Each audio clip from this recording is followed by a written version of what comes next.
Now you can just basically make it again. Hey, how's it going? I heard you talking about Trump. I actually just was at his rally down in Florida. Oh, really? Yeah. You a Trump supporter too?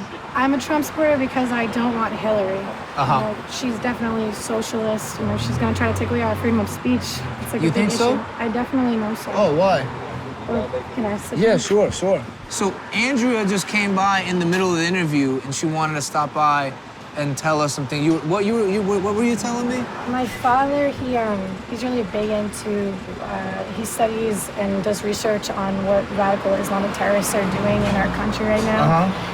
And there's a lot of literature on it. I wouldn't know it off the top of my head, but essentially he believes that, she is helping to push that. So there's a law that he said is sitting right now at the federal level, and it has to do with Sharia law and things like that. Huh. But if she is elected, that law will pass, and that will be one of the first laws that's going to, gradually take away our freedoms. You think she's going to institute Sharia law? It's already happening on U.S. soil, so that is another law that is part of that. Oh. I wish my father were here. He'd be able to tell you all about it. Yeah. I don't know in great detail. So we came here, we kind of want to understand, because we're from New York, Yeah. pretty liberal state, right? Everybody I know is voting for Hillary. A couple people I know voting for Trump. Why is it you're voting for Trump? Well, at first I kind of was thinking like everyone else that, I don't want him to be president. I thought, he's kind of silly, he's kind of foolish, he makes a lot of outlandish statements. And then after going to the rally and just, first of all, we are, a Judeo-Christian country. We were raised on those values, and I'm Christian myself, and I've never been to a place where people openly prayed. And at the beginning of the rally, there was a women's society that came up, and they opened the rally with prayer before anyone got up and did any speeches. He had a priest come up and speak, and that was, for me, the first time I ever experienced anything like that in America. And it's just like, we have such close ties to the Christian faith, but I've never seen that. You have the separation of church and state, and that was definitely something that, to experience. I was like, wow, it really took me aback. Yeah. And also, it's just everywhere on the media now. There's a lot of propaganda where they say, there's been a shooting, and then it's Obama up next on tighter gun control laws, and I don't think that criminals or violent people should have guns, but I also know that it's my constitutional right to be able to bear arms, so that if my government is failing me and it's no longer for the people, we can organize a militia and we can fight for those rights and defend them. And I just think there has been this, almost like we've been told that, we can't change anything, so we should just sit back and let it happen. And when I talk about various issues with friends, I'm very against water privatization. And, every time I see someone buying a water bottle, that's your right. You're voting with your dollar when you're purchasing that. Yeah. And so it's just another one of those things where people feel powerless, like, what can I do to stop this? So I'm kind of going on a tangent there. No, it's fine. You have a lot of ideas, and it's like, the thing is this. I'm not voting for Trump. I'm not into his policies, but I don't believe that people voting for him are crazy. I want to understand why, so you've expressed why. I'll tell you why I would disagree, right? I don't think this is a Judeo-Christian country, right? The first people that were here on this land are Native Americans. The people that founded what we know as America are pilgrims who came for religious freedom, the Puritans, right? And of course, they have Puritan beliefs, they have religious beliefs, and their values come from those beliefs. But they're immigrants, and then so many other people have come to America and built this country and contributed to it, and they may or may not be Judeo-Christian, And I think this is their country as well. I don't think this country belongs to any one person or one group. If you feel like the country should be formed around Judeo-Christian values, that's totally within your right. That's fair. But I would disagree with you when you say that it's a Judeo-Christian country. Does that make sense? Definitely. When I say that, I'm talking about the founding fathers, who, in my opinion, they were Christians. And, in the back of our dollar, it says, "In God we trust." So we were built on that faith. But here's my other question, right? We got independence in 1776. I believe the Constitution's written in 1789. Don't quote me, I could be wrong.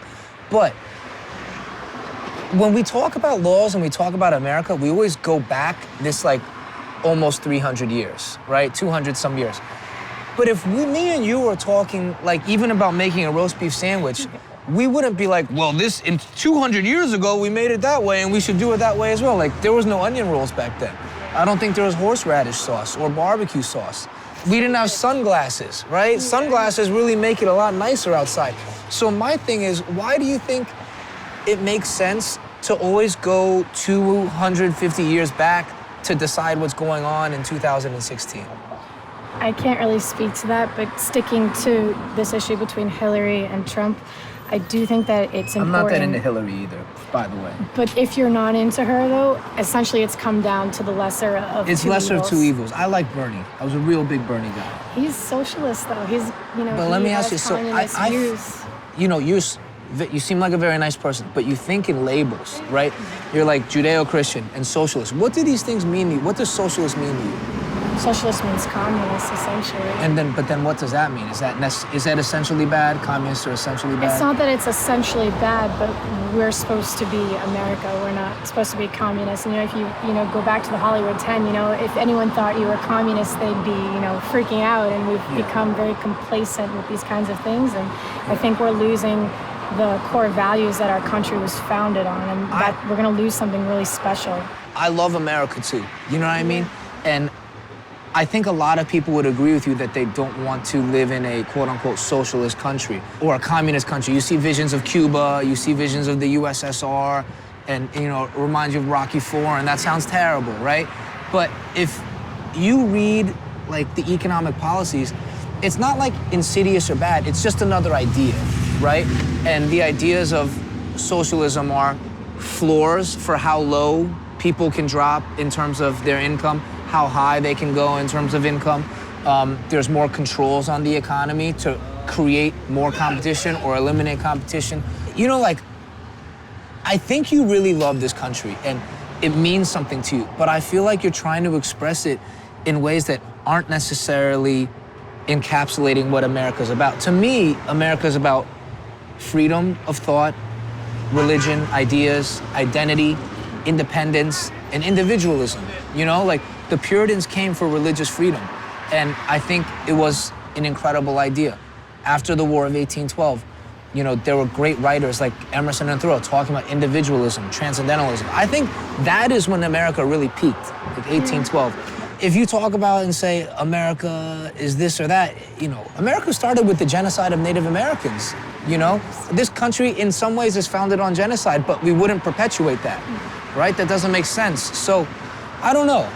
I try to think in 2016, what are our issues and what can we do? I try not to go backwards too much. I fear that we are going to go backwards, so that's what I'm saying. There are so many countries that don't have freedom of speech, and we have that now, but I fear that we will lose that in the future. So you may think that I'm going back. I'm just kind of talking about the roots of the Constitution. And I totally agree with you on how important freedom of speech is and how important freedom of religion is. I also want you to know, I'm not the type of person that wants to be like, I'm right and you're wrong. I think everyone deep down is a lot more similar than they are different. Yeah. And we're just expressing it in different ways. The organization that my father is a part of is called Act for America, and they have different chapters, and they have more information on specifically what I was talking about if you were interested in looking into that. Yeah, so definitely. If you can remember that. But I really appreciate you stopping by, so thank you. Thank you for talking to me. I'm sorry I cut through the show. Don't be sorry.